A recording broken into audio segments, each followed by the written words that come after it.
I did Jordan Peterson's 5 big personality scores, and this is what I've got. And if you've done yours too, I want to see it. So essentially, you can see here that I've got, I understand myself, agreeableness, 35, extroversion, 99, conscientiousness, 87, openness, 83, and neuroticism, 31. So this is nothing to judge yourself on or anything like this. It's not like, I want this more, I want this better. This is honestly just your personality.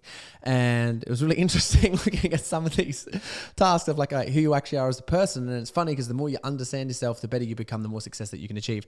But also the more you understand yourself, the more it's like, oh, that's like who I am. And there's a lot of more self-acceptance and self-love and all the rest of it, which makes you more motivated to crush it. So agreeableness, moderately low.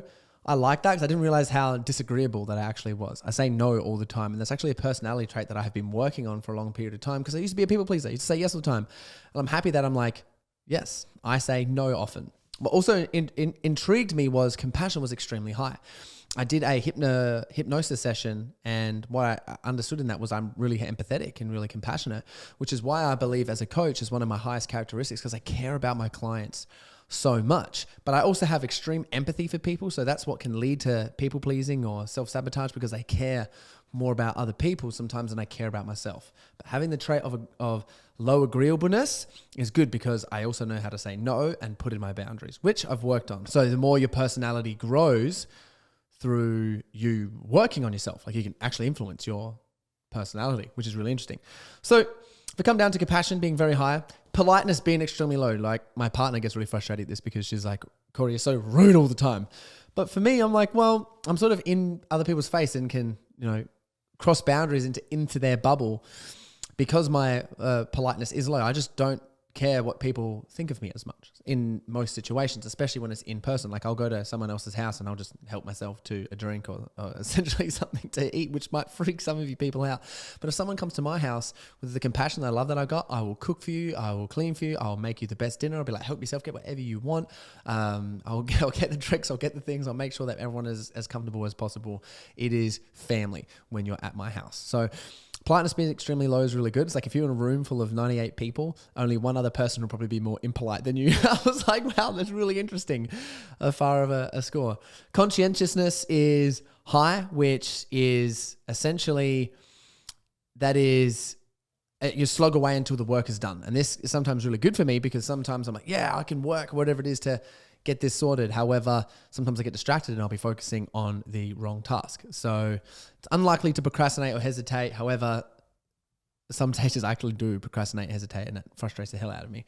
Industriousness, which is your ability to create things and get these things done. Orderliness is high. I like things in order. Don't mind if things are sparkly and clean, but everything around my house needs to be in order. My mind needs to be in order. And when it's not, I feel confused and overwhelmed.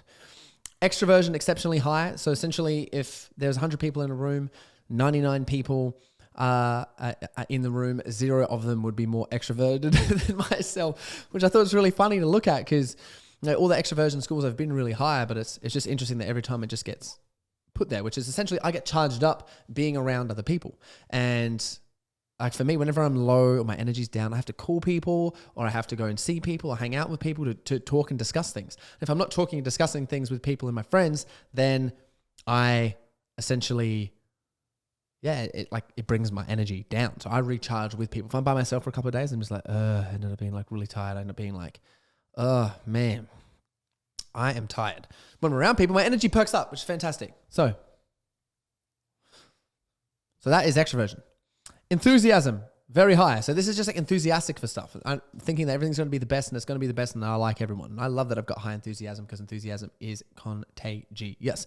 And there would only be 4 more people in a room out of 100 that would be more enthusiastic than I am. So I really like this. And there's pros and there's cons because some people might think it's annoying. They might be impolite. It's enthusiastic about stuff. But that is what I believe contributes to all of my success in any areas, health, wealth, relationships. Enthusiasm is a great personality trait. I believe I have. There's negatives and positives to that, but there we go.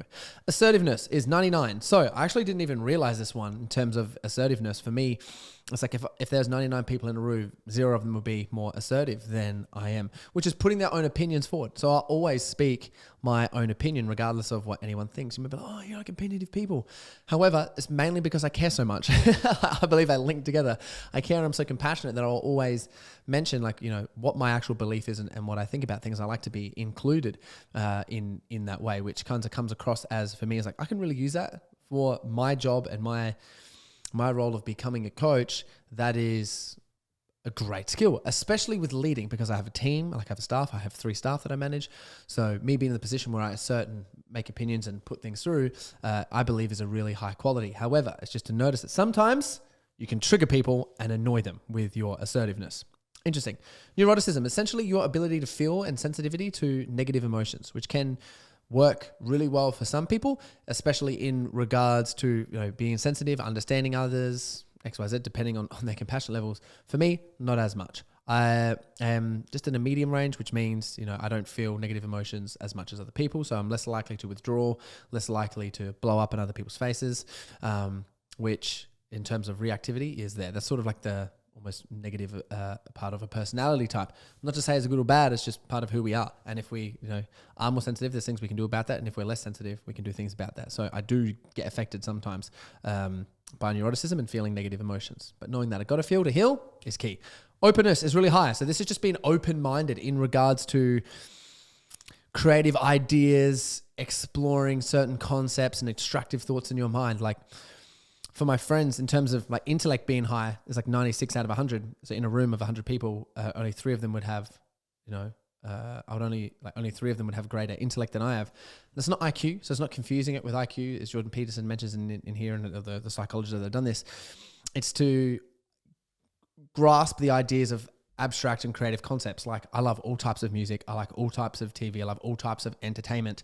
And I find beauty in absolutely everything. And that is like my idea. And people are like, why do you like that weird shit? I'm like, I don't know. I like the normal stuff too.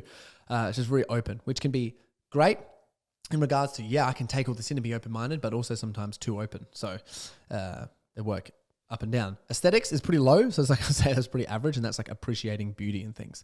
So that is mine. If you like this video, please like and subscribe. That is mine. I'd love to hear yours. Please send me what your personality types are, like your big 5 personality types. I'd love to know what they are and what conclusions that you've drawn from them. Essentially mine is I'm assertive, extroverted and compassionate guy that was put on this earth to coach people, to help them get to the next level. I've got the personality for it. I believe I'm living towards my personality, which makes me feel extremely fulfilled. And I'm living it in a way which is just making my life feel so awesome. And if you're not living in a way that's in aligned with your personality type, well, either work on changing your personality type or changing your environment. They're all things that we do at the Set the Standard community. If that is of interest to you, you can click any of the links below to figure that out. Or if you'd like to have a chat to me about it, you can book in a call with me, or you can send me a message. So again, if you like this video, please like, share, and subscribe with someone, especially subscribe. That would be great because we're putting out stuff like this every single week.